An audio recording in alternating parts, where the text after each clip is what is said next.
우리 예수님이 예루살렘을 향해서 갑니다.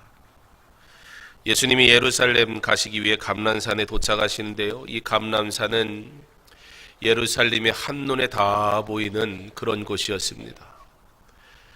이 감람산은 또 예수님 잡히시기 전날 밤에 기도하셨던 곳인 겟세마네 동산이 있는 곳이기도 하고, 우리 주님이 승천하신 곳도 바로 이곳입니다. 예수님께서 예루살렘으로 가시는데 나귀 새끼를 내게로 데리고 오라 말씀하세요. 왜냐하면 구약성경 스가랴 9장 9절에는 시온에 따라 크게 기뻐할지어다, 예루살렘에 따라 즐거이 부를지어다, 보라 내 왕이 내게 임하시나니 그는 공의로우시며 구원을 베푸시며 겸손하여서 나귀를 타시나니 나귀의 작은 것 곧 나귀 새끼니라. 메시아가 어떻게 승리의 입성을 하실 것인지 구약 성경에 이미 가르쳐 주신 대로 예수님이 그대로 해가시면서 의도적으로 보여주시는 거예요. 내가 너희가 기다리던 메시아 곧 그리스도라는 사실입니다. 이렇게 예수님이 들어가세요 그랬더니 사람들이 호산나 다윗의 자손 예수여 라고 하면서 막 외치기 시작합니다. 여러분, 호산나가 무슨 뜻이에요? 구원하소서, 그런 의미예요.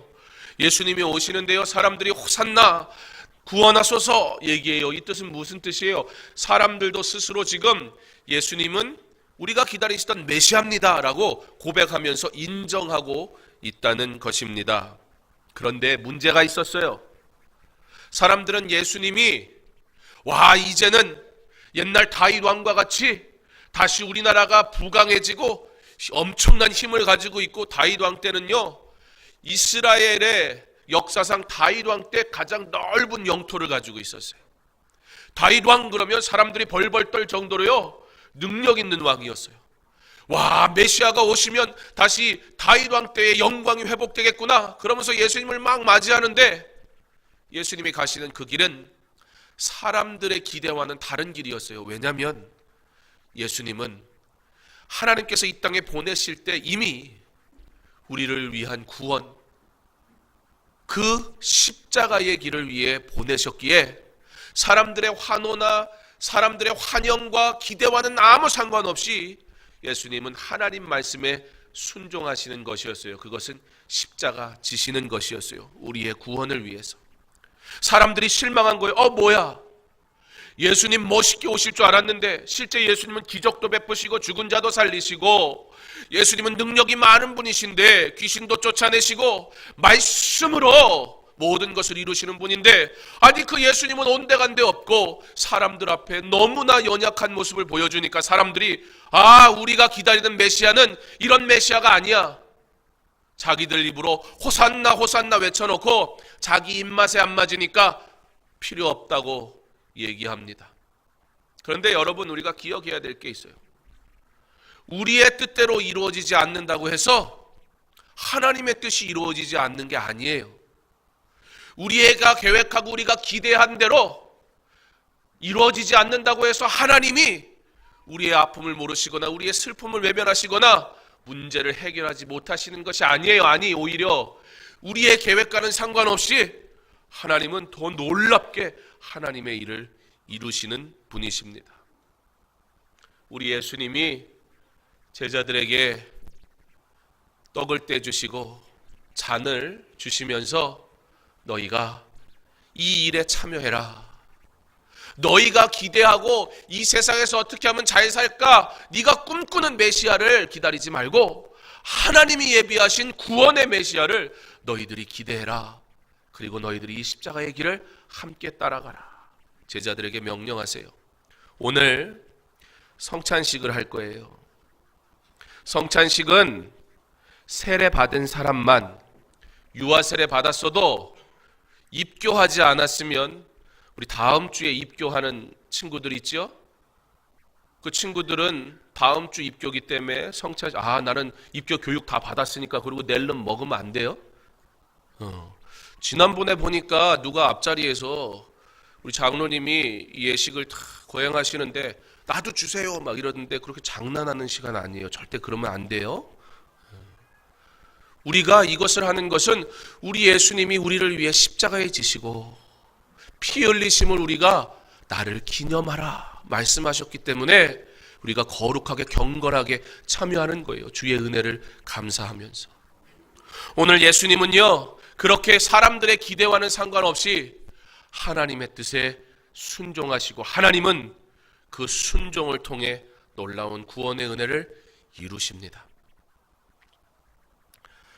약속의 땅을 향해 가는 이스라엘 백성들, 지금 그들이 가는 길도, 그들이 건너가야 할 요단강도 우리 예수님이 십자가의 길을 가는 그 길 아직 가보지 못한 길이지만 하나님이 말씀하셨으니까 순종하며 가는 것처럼 이스라엘 백성에게도 요단을 건너라 하시는 것은 비록 너희가 가보지 않았지만 믿음으로 가라, 그런 뜻이었어요. 그런데 우리 하나님은요, 가라 그러고 어떻게 하나 보자 이러고 자빠지나 안 자빠지나 구경하는 분이 아니고요, 이미 앞서가시는 분이에요. 우리 예수님이 순종하신 이유가 뭐예요? 사람들의 기대는 완전히 달랐거든요. 와, 예수님 그리고 환호하는데 이게 뭐지? 내가 이 사람 입맛에 맞춰주면 사람들이 막 예수님 되게 좋아할 텐데 예수님은 사람들이 아무리 환호해도 쳐다도 안 보세요. 그리고 하나님 명령하신 대로만 하세요. 오늘 요단을 건너는 것은, 앞으로 승리를 경험하는 것은 오직 한 가지, 하나님의 말씀에 따라 순종할 때 가능한 일이었어요. 그래서 오늘 말씀에는 이스라엘 백성에게 두 가지의 순종을 할 것과 한 가지 꼭 해야 할 일에 대해서 말씀을 해주세요. 이 두 가지 순종 중에 첫 번째는 뭐였냐면 언약궤가 먼저 가게 하라는 것이었어요. 이스라엘이 가는 길 어딘지 알지 못하니까, 더군다나 전쟁하러 가는데 내 맘대로 막 가면 어떻게 돼요? 큰일 날 수가 있어요.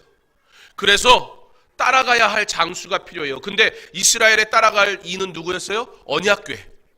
제사장들이 그 언약궤를 짊어지고 먼저 요단강에 발을 탁 내딛는 거예요. 그리고 이스라엘 백성들은 너희가 할 것은, 이 전쟁을 승리할 방법은 너희가 언약궤를 따라가는 것이다. 순종할 것을 요구하세요. 따라가는 순종을 요구하신 하나님께서는 또 한 가지를 요구하시는데, 따라갈 때에 2000규빗, 지금으로 얘기하면 약 900m 정도, 언약궤가 가고 900m 정도 떨어져서 따라가라는 거예요. 그리고 뭐라고 하시냐면 기이한 일들을 행하시리라. 따라가기는 따라가는데 그 언약궤 앞서가지도 말고 옆에서 가지도 말고 그 언약궤가 가는 그 길에 따라가라는 거예요. 얼마나 떨어져서요? 900m. 오늘 퀴즈 대회 하면 이거 낼지도 몰라요.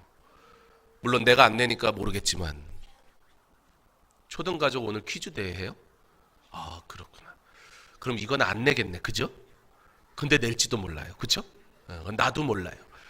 하나님만 알아요. 내는 목사님하고. 900m 왜 떨어져 가라고 그랬을까?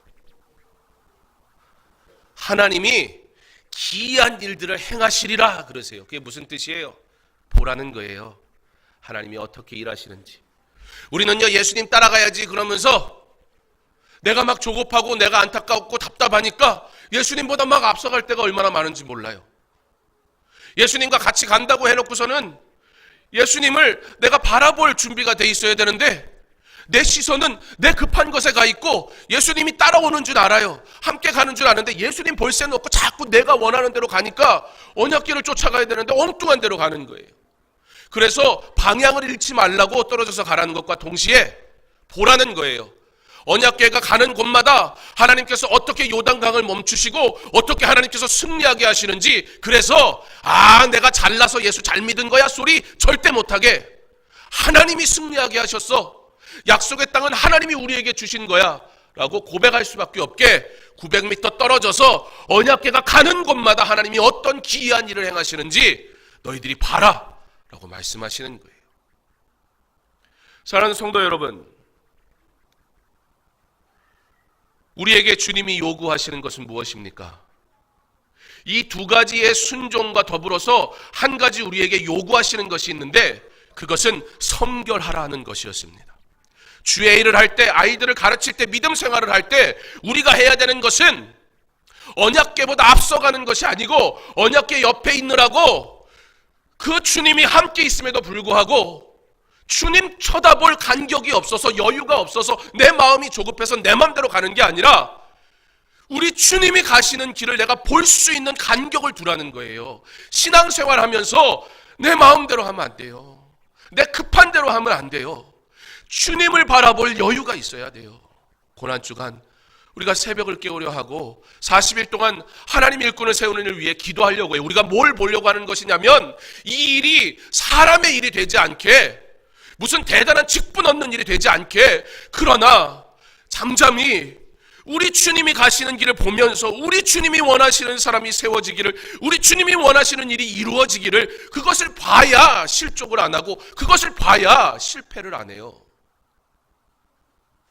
언약궤가 먼저 가는 그 길, 우리로 따라가라 말씀하시고 간격을 두고 그것을 보라 말씀하시는 하나님, 우리의 믿음 생활은 그렇게 해야 합니다. 그리고 성도가 할 것은 하나예요. 그러므로 하나님의 거룩한 일, 하나님의 놀라운 기적이 나타날 텐데, 여러분 언약궤를 딱 메고 제사장들이 뭐 했어요? 발을 탁 내디뎌요. 나중에 설교하게 되겠지만 발을 내디디는 그 믿음, 그때 요단강이 멈추는 거예요. 이스라엘 백성들이 그 기적을 보는 거예요. 와, 하나님이 진짜 하시는구나. 여러분, 우리 예수 믿는데 예수님의 능력을 경험해 본 적 있어요? 우리가 기도할 때 하나님이 놀랍게 역사하시는, 기적을 베푸시는 일들을 경험해 본 적 있어요? 그 예수님을 만난 사람은 그 예수님을 떠날 수가 없어요. 그 예수님을 경험한 사람은 하나님 앞에 드리는 이 예배를 함부로 여길 수가 없어요. 주님이 보여주시잖아요. 근데 내가 앞서가요. 내가 예배 드려주고요, 내가 교사해주고요, 내가 수고하면요, 그 가운데서도 하나님이 일하시거든요. 문제는 뭐냐면 하나님은 여전히 일하시는데 내가 잘난 거예요. 내가 수고한 거예요. 그리고 거기에 대한 보답이 없는 것 같으면 되게 기분 나쁜 거예요. 내가 말이야 찬양대도 했고, 내가 오케스트라도 했고, 내가 교사도 했고 막 그랬는데, 아니 나한테 어떻게 이럴 수가 있어. 하나님이 그 소리 못하게 하시는 거예요. 너 900m 떨어져서 따라와. 내가 너에게 보여줄 거야, 내가 누구인지. 여러분, 그 놀라우신 능력의 하나님을 우리가 봐야 돼요. 우리가 함께 기도하려고 합니다. 아이들을 가르치는 여러분, 이 영혼들을 위해 40일 동안 기도해 보세요. 어떤 기적이 나타나는지 경험해 보세요. 내 말로 전혀 설득되지 않았던 이 영혼들이 주 앞에 내어놓고 기도할 때 하나님이 만지시면 놀랍게 변해요. 우리는 성결하여서 주가 행하신 일들을 보는 자이지 내가 뭐 하는 사람이 아니에요. 하나님께서 우리 아이들을 변화시키시고 이 영혼들을 축복하시고 이 아이들에게 예수의 십자가의 사랑을 알게 하실 줄 믿습니다. 언약궤를 따라가라. 우리 주님이 먼저 앞서 가셨잖아요. 그래서 우린 두렵지 않은 거예요. 주님 따라갈 때 주의 놀라운 능력이 나타나는 거예요. 그 주님을 경험했으니 우리 예수 믿지 않고는 견딜 수가 없는 거예요. 여러분, 우린 예수 믿는 사람입니다. 종려주일 호산나 외치던 그 소리가 우리의 일이 될 때는 실망하지만, 호산나 구원하소서, 주님의 참 구원을 믿는 자에겐 아름다운 외침이었던 것처럼 우리도 참 의미의 호산나를 알아서 주님 날 구원하셨으니 주님 나의 왕 되주세요, 하나님 나의 아버지 되주세요, 믿음으로 고백할 때 여러분의 그 외침을 주님이 들으시고 놀라운 기적을 베푸실 줄 믿습니다. 특별히 부탁하는 것은 40일 하나님의 일꾼을 세우는 일을 위해 우리가 기도하려고 합니다. 조금 떨어져서 우리 주님 하시는 일을 보려고 그래요. 이거 사람의 일 되지 않게. 그러면 실망하지 않아요. 그러면 되고 안 되고가 중요하지 않아요. 왜요? 주님이 내게 보여주셨잖아요. 주님의 뜻이 어디에 있는지, 나를 통해 무엇하기 원하시는지. 우리가 그렇게 순종하며 나갈 때 하나님께서 놀라운 기적을 보여주실 줄 믿습니다. 요단강을 건넌 것처럼 우리도 주님의 기적을 경험하며 살아가는 주의 자녀들 다 될 수 있기를 주님의 이름으로 축원합니다.